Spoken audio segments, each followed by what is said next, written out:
Hello, this is Joe from Nerd in Korea. We are looking at our budget modal card draw. This is the second video at 25 cents or less. So yeah, oh my, that's budget right there. So what are we talking about? Again, 25 cents or less. This is the most budgety video I've ever done. Oh my, yeah. 25 cents is really getting serious budget territory there. What is a modal spell? Again, it's a spell that has 3 options. Usually each option isn't quite as good as a regular card. I think a lot of these it's even better. And most importantly, it provides flexibility, right? It's not a card that does one thing, and if you have it in your hand, you can do that and nothing else. It gives you a lot of flexibility, which can be very, very important in a game. Honorable mentions. Your temple is under attack. This is an instant for 13 cents. The CMC is 3. It's a 2 and a white, so choose one. Pray for protection. Creatures you control gain indestructible until end of turn. I gotta get more of these. I've got a couple. And strike a deal. You and target opponent each draw 2 cards. So you do have to give a card draw to someone else. A lot of times in a commander game especially, or any kind of multiplayer format, there's going to be that like one person that's the big problem, and then yeah, helping out other people at the table is all good. Anyway, yeah, as I said, 13 cents. Soul Read, 3 and a blue. So choose one. Counter target spell unless its opponent pays 4. Okay, 4 is a lot. I mean, as a counter spell, having 4 mana is not ideal, but like, a lot of times people are not going to have like an extra 4 mana to throw into a spell to get it to go off. And if they do, it is just as bad. Like it's cost them an extra 4. That's like not casting a second spell or something like that. Especially with tax effects, I think what you want to do is either use it to counter spells, or on their turn wait for they're about to cast their second spell or something, so they're already tapped out a bunch of mana and they just can't do it. Right? Second is draw 2 cards. Okay, 4 mana for a counterspell, not good. 4 mana to draw 2 cards is not bad. It's not great, but it's not bad. Anyway, it's 3 cents. So for 3 cents, only use this if you've got like cost reduction, right? Goblin Electromancer or something like that. That reduces the cost of your instants and sorceries. That will make it pretty worthwhile pretty quickly. If you can get the 3 cost reduction on this, then you've got a counterspell for 1 mana. That's worth it. Oracle of Tragedy. Okay, the upside on this one is that it is a creature, so if you've got any kind of flicker or blink effect, you can really make use of that. So again, for 1 and a blue, it is a 1/3, which is not, it's not a bad start. It's not great. So when Oracle of Tragedy enters the battlefield or dies, choose one. So there's the other really good thing there. Enters the battlefield or dies. That's 2 triggers that are going to go off on this 2 mana creature, right? It's a 2 mana 1/3, not great, but it's double triggers. Not a lot of creatures have both like death trigger and entering trigger. Anyway. Draw a card, then discard a card. That's okay. Shuffle up to 4 cards with mana value 3 or greater from your graveyard into your library. If you just want to get stuff back into your library, especially like if you've got a good amount of tutors or something, you've got your tutor, but the thing you would tutor is already in your graveyard, put it back into your library, tutor it out, right? Anyway, 4 cents. Number 5. Concord with a Kami. Okay, 3 and a green for an enchantment. So yeah, modal spells that are not like one-time things, like instants or sorceries, already very good. At the beginning of your end step, choose 1 or more. Again, choose 1 or more. So you can do multiple of these if you meet the other conditions. That's the really crazy thing about this one. It is modal, but it's modal that goes off every turn, and you can choose multiple modes every turn if you meet the prerequisites. Anyway, first of all, put a +1/+1 counter on target creature with a counter on it. So this is very useful for +1/+1 counter strategies, but you need to have something else to get that first counter down. So it's so much like kind of a proliferate kind of thing, but anyway, not really, I guess. Less flexible proliferate.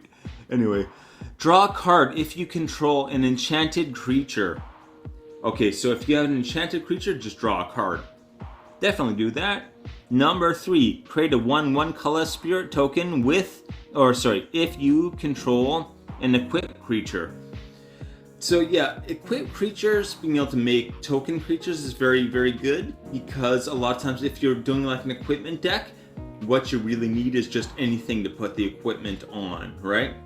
It doesn't really matter what the thing is. It's great if it's a creature with a bunch of combat abilities, but really you just need like a body, and that's it. And this does that. So yeah. The card draw, every turn drawing an extra card just for like having an enchanted creature, really amazing benefit. Also, what I pointed out about these 3, +1/+1 counter, aura or equipment, that's modified, right? This card does not say modified on it, but if you've got like some kind of, I guess my first thought would be Selesnya modified deck, this is a perfect inclusion because you're going to be setting off a whole bunch of these triggers, especially if you can get like, if you've got a good number of enchantments, even if you're just doing it for the enchantment and card draw, extra card draw every turn, that's going to be a lot of cards, right? And it's repeatable. It's not a one-time thing. It's every turn. That is so much better than like an effect that lets you draw 3 cards. Drawing 1 extra card every turn. This is the kind of thing that like is really good, but low to the ground enough that people go like, if they have targeted removal, they're like, it's not worth it. And that's, I think, kind of the sweet spot for me. Anyway, 17 cents. Number 4, Callous Blood Mage. All right, so for 2 and a black, it's a 2/1. Okay, so when it enters the battlefield, choose 1. Create a 1/1 black and green pest creature token with, when this creature dies, you gain 1 life. So that's a nice thing. If you can like, you know, populate it, then you can potentially drain people out. You need to populate a lot of them, but still. Oh, sorry, no, it's only you gain 1 life, not they lose 1 life. I think there's another version where, yeah, they take 1 damage and you gain 1 life, but life gain's nice. You draw a card and lose 1 life. This is kind of the main thing right there. 1 life is worth the card draw, right? Especially if you can flicker this and just keep doing it, then it's gonna, yeah, it's gonna pile up. Finally, exile target player's graveyard. So you want something in your deck that like lets you kind of switch off any kind of graveyard recursion strategies, and this guy can do that.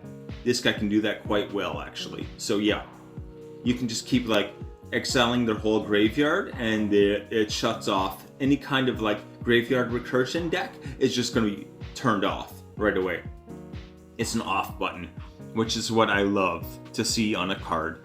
Like, it is depending on like your opponent's using something like that, but if you're in a, especially I always think multiplayer game and no one's using graveyard recursion, it's almost like, did you guys choose not to do that? Are you intentionally avoiding it? Anyway, 21 cents.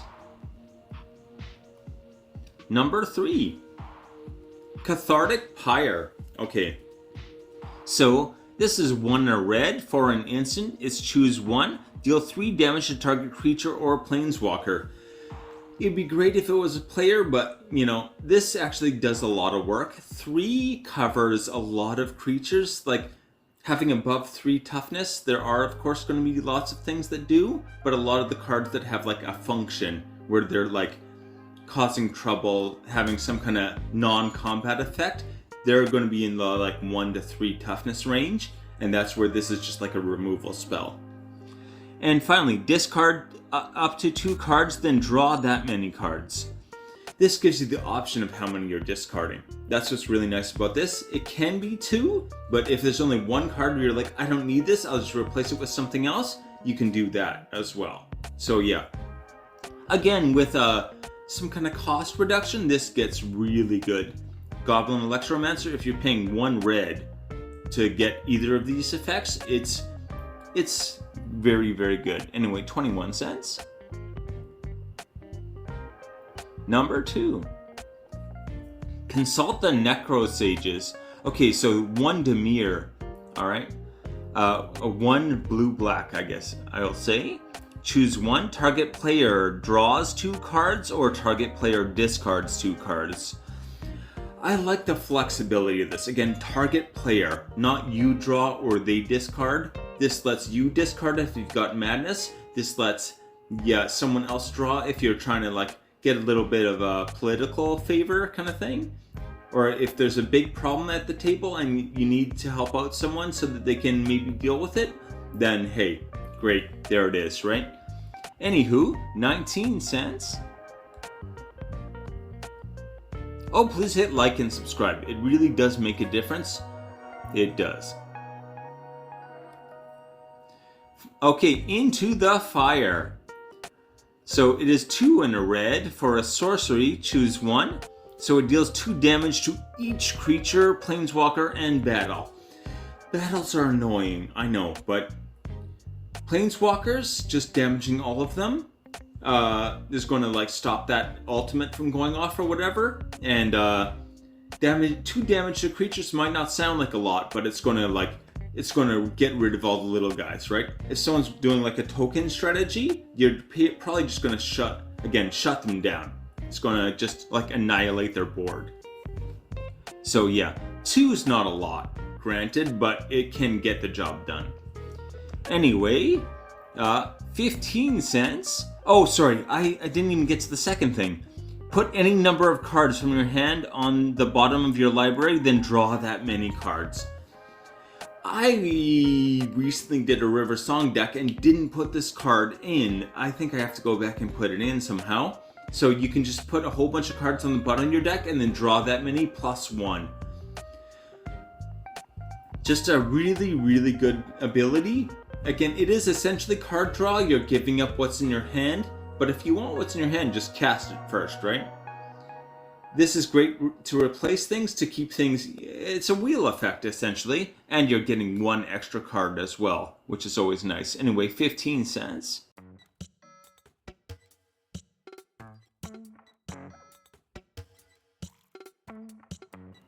The List. Alright, so Concord with the Kami, 17 cents.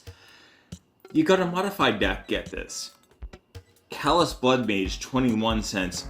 Mainly if you've got, again, some kind of flicker or blink thing with black, he's a must-have, definitely. Cathartic Pyre, 21 cents. Consult the Necro Sages, 19 cents. Really, the best thing about that card is just like the fact that you can decide the target for everything. Into the Fire, that is 15 cents. Don't underestimate things that do 2 damage to just everything, right? Even Planeswalkers, it'll work. So if Super Friends deck is going to hate this card. Anyway, take it easy.